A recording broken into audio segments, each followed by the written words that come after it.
पिबत भागवतम रसमालयम मुहुरहो रसिका भुवि भावुकाः। बोले आओ रसिकों, आओ भावुकों, और इस श्रीमद् भागवत रूपी फल को पियो। पिबत भागवतम रसमालयम, पीने से अर्थ, किसी ने कहा सिर्फ पिए कि खाएं, इसको पिया जाए या खाया जाए, तो कहा नहीं नहीं, इसको खाओ मत, इसे पियो, पीना ज्यादा आसान है। और ये है रस, शुक मुखाद अमृत द्रव संयुतम, द्रव्य है, इसीलिए पियो। तो कौन कौन पिए इसे? तो बोले पिबत भागवतम रसमालयम मुहुरहो रसिका भुवि भावुका। आओ रसिकों, आओ भावुकों, और इस श्रीमद् भागवत रूपी फल को पियो। किसी ने कहा व्यास जी से कि ये बात तो ठीक नहीं है, क्या आप केवल रसिकों को और भावुकों को ही अधिकार दे रहे हैं राम श्रीमद् भागवत पढ़ने का? तो बोले नहीं, तो का लिखा तो हुआ है, मुहुरहो रसिका भुवि भावुकाः। व्यास जी कहते हैं, श्री व्यास जी ने कहा नहीं नहीं, ये ग्रंथ है तो सबके लिए, सबके लिए, सर्वजन हिताय सर्वजन सुखाय है ये ग्रंथ। तो फिर आपने ऐसा क्यों कहा? कहा कि हम तो इन्हीं लोगों को बुला रहे हैं, हम बुला इन लोगों को रहे हैं जो रसिक हैं, जो भावुक हैं, हम इन लोगों को बुला रहे हैं, मना किसी को नहीं कर रहे हैं। तो कहा सबको बुला लो, तो कहा सबको नहीं बुलाएंगे। क्यों? कहा जिसको प्यास लगी होगी वही तो पानी का महत्व समझेगा, जैसे प्यास ही नहीं लगी उसे क्या पानी का महत्व।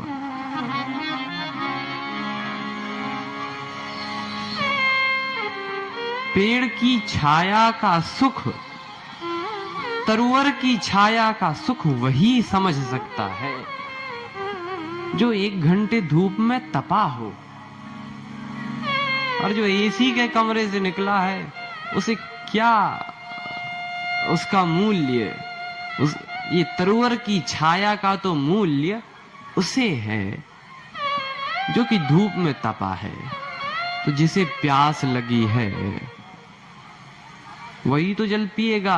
अरे जो संसार की अति प्रचंड किरणों से जला हुआ है, ये श्रीमद् भागवत का महत्व वही समझेगा।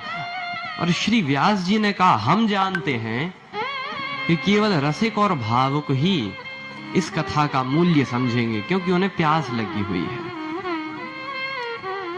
एक बार की बात, एक जगह पेय जल था, रखा हुआ था, लोग आते जल पीते, वहां पर एक व्यक्ति भी रहता। एक बाबूजी आगे से गुजरे, और जो बाबूजी गुजरे तो ये जो पेयजल का रखवाला, इसने कहा बाबूजी गर्मी बहुत है, जल पी लीजिए। बाबूजी कुछ बोले ही नहीं। अरे बाबूजी जल पी लीजिए। बाबूजी ने कहा क्या जल पी ले, तुम जल पिला रहे हो? हाँ बाबूजी, मुफ्त है, निःशुल्क, कोई शुल्क नहीं देना, जल पी लीजिए। तो निःशुल्क दे रहे हो? हाँ बाबूजी, पी लीजिए ना जल। तो जल किस में पिला रहे हो? ये है गिलास है, इसमें पी। तो इस गिलास को मांजते हो? कहा हर बार मांजता हूं। आप जल तो लें। तो कहा जल किस में भरा हुआ है? कहा घड़े में। तो कहा घड़ा सही तो है, ठीक तो है, साफ सुथरा है। अरे बाबूजी क्या बात करते हैं, रोज अपने हाथों से घड़े को मैं धोता हूं, जल बढ़िया है, एकदम फ्रेश। तो कहा जल कहां से लाते हो? ऐसे ही वैसे ही कहीं का जल तो नहीं भर लाते।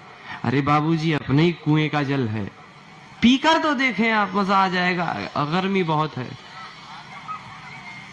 और इतना कहने के बाद बाबूजी ने जल नहीं पिया और चले गए। अब आप कल्पना करो कि यही जल और यही बाबूजी किसी रेगिस्तान में हुए,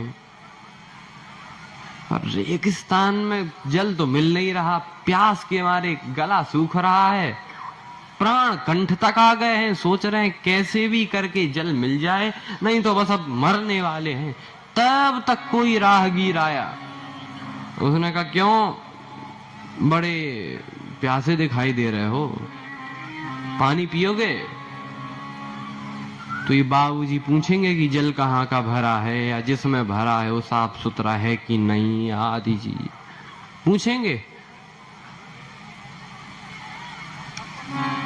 ये तो कैसे भी करके कहेंगे कि कहीं का हो जल, जल तो दो। तो अब 1 सेकंड में पीने लगे, तब इतनी जोर और मेहनत और प्रार्थना के बाद भी नहीं पी रहे थे, क्योंकि तब प्यास नहीं लगी थी, और अब प्यास लगी है।